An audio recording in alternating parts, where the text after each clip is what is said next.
Morning. So ഞങ്ങളുടെ plan എന്ന് പറയുന്നത് സ്കിൽ ലിങ്ക് ഇന്ത്യ ആണ് എന്ന് പറഞ്ഞൊരു ആപ്പ് ഡെവലപ്പ് ചെയ്യാനാണ്. സ്കിൽ ലിങ്ക് ഇന്ത്യ എന്ന ആപ്പ് എന്ന് വെച്ച് ഞങ്ങൾ ഉദ്ദേശിക്കുന്നത്, അതായത് ഞങ്ങളുടെ ഒരു ബിസിനസ് ഐഡിയ എന്ന് പറയുന്നത്, നമ്മുടെ അൺപ്രൊഫഷണൽ ആയിട്ട് കുറെ ആൾക്കാരുണ്ടാവും, പ്രൊഫഷണൽ ആയിട്ട് ആൾക്കാരുണ്ടാവും. അതായത് ബിസിനസ് കമ്പനീസ് കുറെ ആൾക്കാർ നോക്കുന്നവരുണ്ടാവും. പിന്നെ റിയലി നമ്മുടെ ഹോമിനാണെങ്കിലും ഹോം ടെക്നീസിനൊക്കെ ആവശ്യപ്പെടാൻ വേണ്ടി നമ്മൾ കുറെ തപ്പോട്ടില്ലാത്ത കുറെ സാഹചര്യങ്ങളുണ്ട്. അങ്ങനെ ഒരു സാഹചര്യത്തിൽ മറികടക്കാൻ വേണ്ടിയാണ് സ്കിൽ ലിങ്ക് ഇന്ത്യ എന്ന് പറഞ്ഞാൽ ഈ ആപ്പ് വരുന്നത്. ഈ ആപ്പിന്റെ പ്രത്യേകത എന്ന് പറഞ്ഞാൽ ജിയോ ടാഗ്, അതായത് നമ്മുടെ സെയിം ലൊക്കേഷനിലുള്ള ആൾക്കാരെ തന്നെ കണ്ടുപിടിക്കുക. അതിൽ നമുക്ക് ഹോം ടേക്കേഴ്സ് വരും, ബേബി സിറ്റേഴ്സ് വരും, പിന്നെ ബുച്ചേഴ്സ് വരും, അതുപോലെ തന്നെ കോക്കനട്ട് ക്ലൈംബേഴ്സ്, അങ്ങനെ സ്കിൽഡ് ആയിട്ടുള്ള എല്ലാ ആൾക്കാരും ഒരേപോലെ ഒരു അംബ്രല്ലയുടെ കീഴിൽ വരിക എന്ന ലക്ഷ്യം വെച്ചാണ് സ്കിൽ ലിങ്ക് ഇന്ത്യ എന്ന് പറയുന്ന ഈ ആപ്പ് ഞങ്ങൾ മുന്നോട്ട് വരുന്നത്. ഇതിലൂടെ ബെനിഫിറ്റ്സ് എന്ന് പറഞ്ഞാൽ കമ്പനീസിന്റെ കാര്യങ്ങൾക്കൊക്കെ ബെനിഫിറ്റ്സ്. കാരണം ഇൻ കേസ് എമർജൻസിക്ക് അവർക്ക് ഒരു നമ്പേഴ്സ് അങ്ങനെ വിളിക്കണമെങ്കിൽ അവർക്ക് ഈസിലി ആയിട്ട് പെട്ടെന്ന് ജസ്റ്റ് ഒന്ന് സെർച്ച് ചെയ്താൽ മതി. അപ്പം നമ്പേഴ്സ് പേജസ് നമ്മൾ 100 അടുത്ത് ഓടി നടക്കേണ്ട, ഏജന്റിനെ കണ്ടുപിടിക്കാൻ പോകേണ്ട, ഒന്നും വേണ്ട. നമ്മുടെ രജിസ്റ്റേർഡ് വർക്കേഴ്സ് ഇതിനകത്തുണ്ടായിരിക്കും.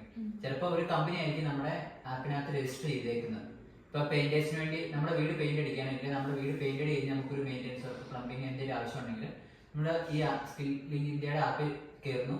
നമ്മുടെ സെർച്ചിൽ നമുക്ക് പെയിന്റേഴ്സ്, പ്ലംബേഴ്സ്, അപ്പൊ നമ്മുടെ ലൊക്കാലിറ്റിയിലുള്ള പെയിന്റേഴ്സ്, പ്ലംബേഴ്സ് ഇൻഡിവിജ്വലി ആണെങ്കിലും ഇപ്പം കോൺട്രാക്ട് ബേസ്ഡ് ആണെങ്കിലും കിടക്കുന്നവരുണ്ടായിരിക്കും.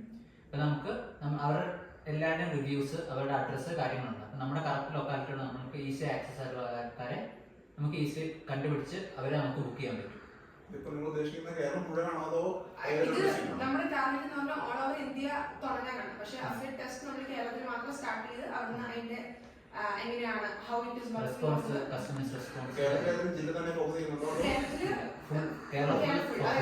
സിറ്റി ഏരിയ ഫസ്റ്റ് നമ്മൾ റിക്കവർ ചെയ്തിട്ട് പിന്നെ അത് റൂറൽ ഏരിയ അങ്ങനെ സ്പ്രെഡ് ചെയ്തിട്ട് കൊണ്ടുപോകാനായിട്ടാണ്. അതിലാണ് നമ്മള് മീൻസ് ഈ അതായത് കുറെ അസോസിയേഷൻസ് കാര്യങ്ങളൊക്കെ ഉണ്ടല്ലോ. നമ്മൾ ഫസ്റ്റ് മാസ് കവറേജ് ആയിട്ട് സോഷ്യൽ മീഡിയയിലും കാര്യങ്ങളിലൊക്കെ ക്യാമ്പയിൻ ചെയ്യും. അപ്പം അതിൽ നിന്ന് ഇങ്ങനെ ഒരു ഇതിൽ വരുമ്പോൾ കമ്മീഷൻസ് കാര്യങ്ങൾ ഇവർക്ക് കൂടുതൽ ഓപ്പർച്യൂണിറ്റീസ് കിട്ടുന്നു. ഇപ്പൊ ഒരു കമ്പനി ബേസ്ഡ് ആയിട്ട് രജിസ്റ്റർ ചെയ്യുവാണെങ്കിൽ കമ്പനിക്ക് കമ്മീഷൻ കിട്ടും. ഒരു എംപ്ലോയി അങ്ങോട്ട് വന്നിട്ടുണ്ടെങ്കിൽ അപ്പൊ ആ കമ്മീഷൻ ബേസ് ചെയ്ത് എന്തായാലും രജിസ്ട്രേഷൻ കയറും. പിന്നെ കൂടാതെ ഇത്രയും പെട്ടെന്ന് ഇപ്പം ഊബറും കാര്യങ്ങളും വരുമ്പോൾ സക്സസ് ആകുമെന്ന് അറിയത്തില്ലായിരുന്നു. പക്ഷെ ഈ സ്കിൽ ലിങ്ക് ഇന്ത്യ വന്നു കഴിയുമ്പോൾ that is something that makes others happy എന്ന് പറയുന്ന പോലെ മാർക്കറ്റിംഗ് നിങ്ങൾ ഉപയോഗിക്കുന്നുണ്ടോ? സോഷ്യൽ മീഡിയ അല്ലാണ്ട് വേർഡ് ഓഫ് മൗത്ത് നമുക്ക് യൂസ് ചെയ്യാം.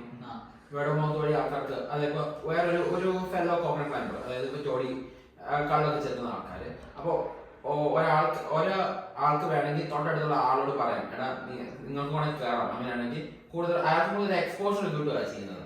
പിന്നെ എല്ലാവരെയും ഇതിനകത്ത് വരുമ്പോഴേക്കും നമുക്കൊരു ഗ്ലോബൽ ഒരു ചെയിൻ, നമ്മുടെ ഫേസ് മണി നമുക്ക് ഇപ്പോൾ ചെയ്താൽ നമുക്ക് ചെയിൻ വേണം ഉണ്ടാക്കിയിട്ട്, അപ്പോൾ ഒരാൾക്ക് പണി ഉണ്ട് പക്ഷെ ചെയ്യാൻ പറ്റുന്നില്ല, വേറൊരാൾക്ക് അയാളെ റെഫർ ചെയ്യുന്നു, തൊട്ടടുത്ത ലൊക്കാലിറ്റി തന്നെ റെഫർ ചെയ്ത് അങ്ങനെ നമുക്ക് കാര്യങ്ങൾ സ്മൂത്ത് ആയിട്ട് നടക്കുകയും ചെയ്യും. അറ്റ് ദ സെയിം ടൈം നല്ലൊരു രീതിയിൽ പ്രോഫിറ്റബിൾ ആയിട്ടുള്ള വിൻ വിൻ സിറ്റുവേഷൻ, അതായത് വർക്ക് കോൺട്രാക്ടർ വർക്ക് എല്ലാവർക്കും ഒരു വിൻ വിൻ സിറ്റുവേഷൻ ആണ്. പിന്നെ നമ്മൾ ബേസിക്കലി ക്യാമ്പസ് ഓറിയന്റഡ് ആയിട്ട് കുറച്ച് ക്യാമ്പസ് ചെയ്യാം. കാരണം ഈ ക്യാമ്പസ് എന്ന് പറഞ്ഞാൽ പേരൻസ് ഒരുപാട് എഡ്യൂക്കേറ്റഡ് ആയിട്ടില്ല മിക്കയിടത്തും.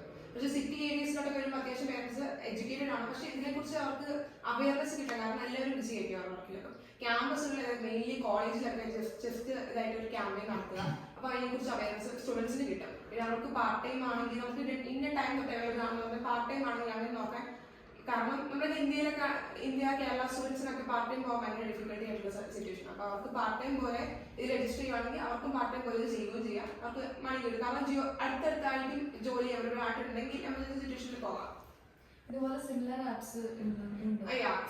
ആപ്സ് ആയിട്ട് നമുക്ക് അർബൻ കമ്പനി എന്ന് പറഞ്ഞൊരു ആപ്പ് ഉണ്ട്, ഹൗസ് ഓഫ് ജോയ് എന്ന് പറയുന്നത്. House of Joy new Delhi based ആണ്. യൂണീക്ക് എന്ന് പറഞ്ഞാൽ അവർക്ക് ജസ്റ്റ് സ്കിൽ ലേബേഴ്സ് മാത്രമേ ഉള്ളൂ. പെയിന്റിങ്, പ്ലംബിങ് അങ്ങനത്തെ ജസ്റ്റ് ആ ഒരു സെക്ടേഴ്സ് മാത്രമേ ഉള്ളൂ. നമ്മുടെ പെയിന്റിങ്, പ്ലംബിങ്, പിന്നെ ഹോം മെയ്ഡ്സ്,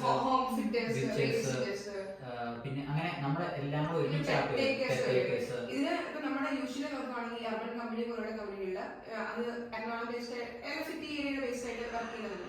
അപ്പം ഈ കമ്പനികളിലെ ബ്യൂട്ടീഷ്യൻസ് അങ്ങനെ സ്കിൽഡ് ലേബേഴ്സ് ആയിട്ടുള്ളവരെ മാത്രമാണ്. പക്ഷെ ഇതിൽ പറയുമ്പോൾ നമ്മൾ മീൻസ് പ്രൊഫഷണൽ ആണ്, പക്ഷെ അവർക്കൊരു ഇവരെ കേൾക്കുന്ന ഡിജിറ്റൽ വെരിഫിക്കേഷൻ, അവർ വെരിഫിക്കേഷൻ വെച്ചിട്ട് വെരിഫൈ ആയിട്ടുള്ള എല്ലാ എംപ്ലോയീസിനും മാത്രമാണ് ഇവരെ നമ്മൾ അലോ ചെയ്യുന്നത്. അപ്പം അങ്ങനെ വരുമ്പം വെരിഫൈഡ് എല്ലാ എംപ്ലോയീസിനും അവർക്ക് കയറുകയും ചെയ്യാം, അവർക്കൊരു പ്ലാറ്റ്ഫോമും ഉണ്ട്, അവർക്ക് എയിം ചെയ്യുകയും ചെയ്യാം. മറ്റേ കമ്പനികളെ സംബന്ധിച്ച് ഈ ബേബി സിറ്റേഴ്സിനൊന്നും സെപ്പറേറ്റ് ആപ്പ് ഇതുവരെ വന്നിട്ടില്ല. ബേബി സിറ്റേഴ്സ് അറിയുന്നുള്ളൂ, അതായത് ഇന്ന ആളെ ഇന്ന അടുത്ത് നല്ല ആൾക്കാരുണ്ട്, നമുക്ക് അവരെ റെക്കമെൻഡ് അങ്ങനെ ഒരു ഇതുള്ളൂ. ബേബി സിറ്റേഴ്സ് ഇതിപ്പോ നമ്മുടെ ബേബി സിറ്റേഴ്സ്, ഹോം സിറ്റേഴ്സ്, നമുക്ക് ഹോം ടേക്കേഴ്സ് ഒക്കെ നമ്മുടെ പേരൻസ് പ്രായമായവരൊക്കെ ഉണ്ടാവും. അപ്പം അബ്രോഡിൽ നിന്നുള്ളവർക്കാണെങ്കിൽ ഈസി നമുക്ക് അടുത്തുള്ള ഇൻ കേസ് വേറെ പ്രശ്നങ്ങളൊന്നും വരാണ്ട് വെരിഫിക്കേഷൻ എല്ലാം നടത്തിയിട്ടാണ് വരുന്നത്. ഫിനാൻഷ്യൽ ഇൻവെസ്റ്റ്മെന്റ് ഒക്കെ എങ്ങനെയാണ്? ഫിനാൻഷ്യൽ ഇൻവെസ്റ്റ്മെന്റ് എന്ന് പറഞ്ഞാൽ നമ്മൾ സ്റ്റാർട്ടിംഗ് ഇനീഷ്യൽ ഇൻവെസ്റ്റ്മെന്റ് 8 lakhs ആണ് വെച്ചേക്കുന്നത് ആപ്പ് ഡെവലപ്മെന്റ്. നമുക്കറിയാം കൂടുതൽ, കാരണം ഓൾറെഡി എനിക്ക് എന്റെ ഫ്രണ്ട്, ഞാൻ BCA ബാക്ക്ഗ്രൗണ്ട്, അപ്പം എന്റെ ഫ്രണ്ട്സ് കുറെ പേര് ഇങ്ങനെ IT ഫീൽഡിൽ വർക്ക് ചെയ്യുന്നു. അപ്പൊ അവരുടെ ഹെൽപ്പോടുകൂടി നമുക്ക് ഒത്തിരി കമ്മീഷനൊന്നും പോകാതെ തന്നെ നമുക്ക് ആപ്പ് ഡെവലപ്പ് ചെയ്യാനൊരു പ്ലാനാണ് ഞാൻ വെച്ചേക്കുന്നത്. എത്ര നാളെ കൊണ്ട് നിങ്ങൾ പ്രോഫിറ്റിലോട്ട് ലീഡ് ചെയ്യും? പ്രോഫിറ്റ് ബേസ് ചെയ്യുന്ന നമുക്ക് രജിസ്ട്രേഷൻ ഫസ്റ്റ് ഒരു ദിസ് ഇസ് ഓൾ പ്രെഡിക്റ്റബിൾ എന്നൊരു ഫാക്ടർ ആണല്ലോ. അപ്പം നമ്മുടെ പ്രെഡിക്റ്റബിൾ സ്റ്റേജ് എന്ന് പറഞ്ഞാൽ ഫസ്റ്റ് മന്ത് ഫുൾ രജിസ്ട്രേഷൻ, അതൊരു ലോങ് ടൈം പ്രോസസ് ആണ്. അപ്പം 8 lakhs വെച്ച് നമുക്ക് ഇത് ഡെവലപ്പ് ചെയ്യണം. പിന്നെ രജിസ്ട്രേഷൻ എല്ലാം ഓൺലൈനിൽ നമുക്ക് അത്രയും വലിയ വേറെ ഇഷ്യൂസ് ഒന്നും വരുന്നില്ല, വേറെ സ്പെൻഡിങ് ഒന്നും വരുന്നില്ല. അപ്പൊ രജിസ്ട്രേഷൻ കയറി വരുന്നു. പിന്നെ രജിസ്ട്രേഷന് വേണമെങ്കിൽ ലിറ്റിൽ ബിറ്റ് ഓഫ് എമൗണ്ട് നമ്മൾ ചാർജ് ചെയ്യും, ഒരു വളരെ സ്മോൾ എമൗണ്ട്. പിന്നെ അതിനുശേഷം ഓരോ കോളിന് നമ്മൾ 10% കമ്മീഷൻ, അതായത് അവർക്കിപ്പോൾ ഒരു വർക്ക് കിട്ടുവാണെങ്കിൽ 10% കമ്മീഷൻ. ഇനീഷ്യലായിട്ട് ക്യാമ്പയിൻസ് നടത്തിയിട്ട് ഇനീഷ്യലായിട്ട് ക്യാമ്പയിൻസ് നടത്തുന്നു. അതിന്റെ ഒരു രജിസ്ട്രേഷൻ കുറച്ച് പൈസ മാത്രം ഇനീഷ്യൽ ഇൻവെസ്റ്റ്മെന്റ് ഒരു രജിസ്ട്രേഷൻ മേടിക്കും.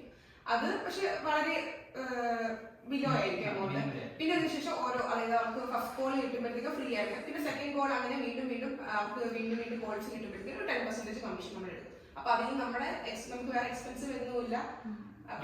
അപ്ഡേറ്റഡ് ആകുന്നു, അത് നമുക്ക് കവർ ചെയ്യാവുന്നേ ഉള്ളൂ. ആപ്പിന്റെ മെയിൻ്റെനൻസ് ഒക്കെ അതാണ് നമ്മൾ പറഞ്ഞില്ലായിരുന്നു, ഓരോ 10%. അപ്പൊ ഒരാളുടെ 10% കിട്ടുമ്പോൾ ഇതില് ഇത്രയും ആൾക്കാർ കൂടി വരുമ്പോൾ ഓരോരുത്തരെ 10% പറയുമ്പോൾ ഇറ്റ്സ് എ ഗ്രേറ്റ് ഇൻവെസ്റ്റ്മെന്റ് ആണ്. പിന്നെ ഇത്ര കോൾ കഴിയുമ്പോൾ ഫസ്റ്റ് കോൾ നമ്മൾ ഫ്രീ ആയിട്ട് കൊടുത്തു, ഒരു 10-20 കോൾസ് കഴിയുമ്പോഴത്തേക്ക് നമുക്ക് ആ 10% നമുക്ക് ഇൻക്രിമെന്റ് ചെയ്ത് വെക്കാം, 25%. പിന്നെ ഓരോരുത്തരുടെ റേറ്റിംഗും കൂടും, കാരണം പ്രീമിയം ഇപ്പൊ ജസ്റ്റ് സ്റ്റാർട്ടിൽ ഒരു ലോ ലെവലായിട്ട് വന്നിരിക്കുന്ന ഒരാള് അപ്പൊ 10 കോൾസ് ഒക്കെ കഴിഞ്ഞതിന് ശേഷം അവരുടെ ഒരു ഫീഡ്ബാക്കും റിവ്യൂ എല്ലാം കൂടി കഴിയുമ്പോൾ അയാൾ ഒരു പ്രീമിയം ലെവലോട്ടാണ്. അപ്പം അയാളുടെ 10% നമുക്ക് ഇത്തിരി കൂടെ ഇൻട്രസ്റ്റ് ആയിരുന്നു.